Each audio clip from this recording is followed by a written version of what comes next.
Doa di atas tahta Kekaisaran Istanbul, awal abad ke-17. Kabut tipis menyelimuti Selat Bosporus. Dentang azan subuh menggema dari menara-menara tinggi, menembus dinding istana Topkapi yang menyimpan rahasia kekuasaan dan darah. Di balik tirai sutra istana, seorang pemuda berusia 14 tahun berdiri gemetar, bukan karena dingin, bukan karena takut mati, melainkan karena takdir. Namanya Ahmad. Hari itu, ia dinobatkan sebagai Sultan Ahmad I, penguasa Kekaisaran Utsmaniyah, sebuah imperium yang membentang dari Hungaria hingga Yaman, dari Afrika Utara hingga Persia. Namun tak seperti para sultan sebelumnya, Ahmad naik takhta tanpa membunuh saudara kandungnya. Keputusan itu akan mengguncang sejarah. Anak yang dipaksa menjadi sultan, Ahmad, lahir pada tahun 1590. Putra Sultan Mehmed III sejak kecil.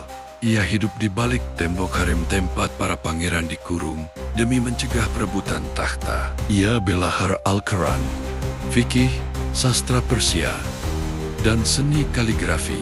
Namun tak seorang pun mengajarinya cara memerintah dunia yang terbakar perang. Ketika ayahnya wafat, darah para pangeran biasanya mengalir di lorong istana. Tradisi kejam itu disebut fratrisid, membunuh saudara demi stabilitas negara. Semua mata tertuju pada Ahmad. Pedang telah disiapkan.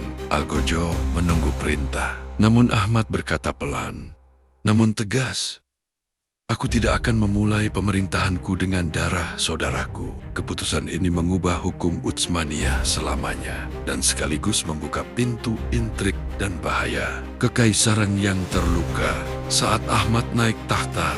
Kekaisaran Utsmaniyah tidak dalam kejayaan. Perang melawan Austria Habsburg menguras kas negara. Pemberontakan Celali membakar Anatolia. Janissary, pasukan elit, mulai memberontak terhadap sultan sendiri. Ahmad muda duduk di atas singgasana emas, namun tahtanya goyah. Di malam hari, ia sering terbangun dari tidur, bukan oleh mimpi indah, melainkan oleh laporan kematian rakyatnya.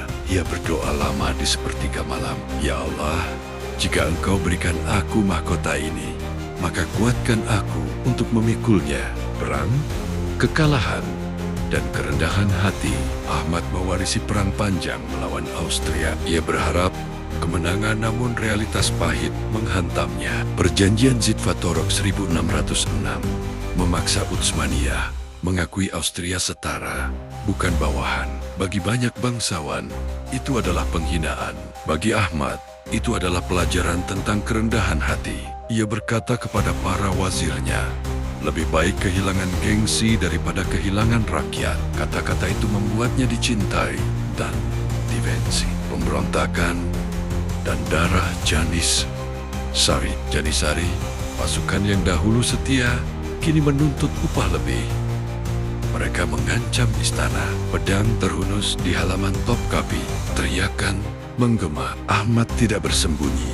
Ia keluar, berdiri menghadapi pasukannya sendiri. "Jika kalian ingin darahku, ambillah. Tapi ingat, aku adalah khalifah kaum muslimin." Keheningan menyelimuti halaman istana.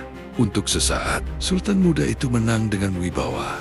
Bukan pedang, cinta, iman, dan air mata Sultan di tengah badai kekuasaan. Ahmad adalah seorang yang lembut. Ia mencintai istrinya, Sem Sultan.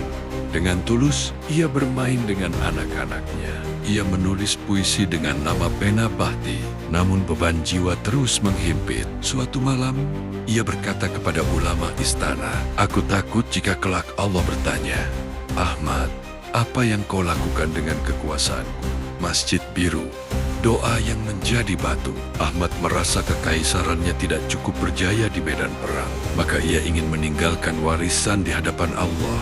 Bukan hanya manusia, ia memerintahkan pembangunan Masjid Sultan Ahmad yang kelak dikenal dunia sebagai Blue Mosque. Banyak yang mengkritik negara miskin. Mengapa membangun masjid megah? Ahmad menjawab, "Aku ingin ketika aku mati, Batu-batu ini bersaksi bahwa aku pernah bersujud. Masjid itu memiliki 6 menara menyamai Masjidil Haram.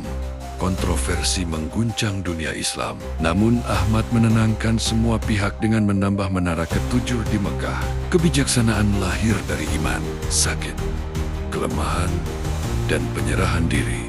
Di usia 27 tahun, tubuh Ahmad mulai runtuh, penyakit menggerogoti raganya. Ia tak lagi kuat berdiri lama, namun ia tetap memaksa salat berjamaah. Suatu hari ia berkata, "Kekuasaan ini hanya titipan, sebentar lagi aku akan mengembalikannya." Kematian seorang sultan yang berdoa. Tahun ke-1617, Sultan Ahmad I wafat. Ia tidak mati di medan perang, tidak dibunuh, tidak digulingkan. Ia wafat sebagai hamba Allah.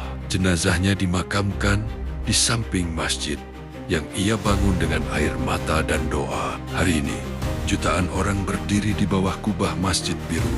Tak semua tahu kisahnya, namun setiap azan yang berkumandang adalah jawaban atas doa Sultan Ahmad I. Demikianlah cerita singkat tentang Sultan Ahmad yang bisa disampaikan. Semoga bisa menjadi contoh bagi kita semua untuk menjadi lebih baik lagi. Jikalau ada kesalahan dalam menyampaikan cerita, mohon kritik melalui kolom komentar. Dan jangan lupa selalu dukung channel ini dengan cara like, komen, share, dan subscribe agar channel ini bisa berkembang dan selalu menyajikan tontonan yang menghibur dan bermanfaat.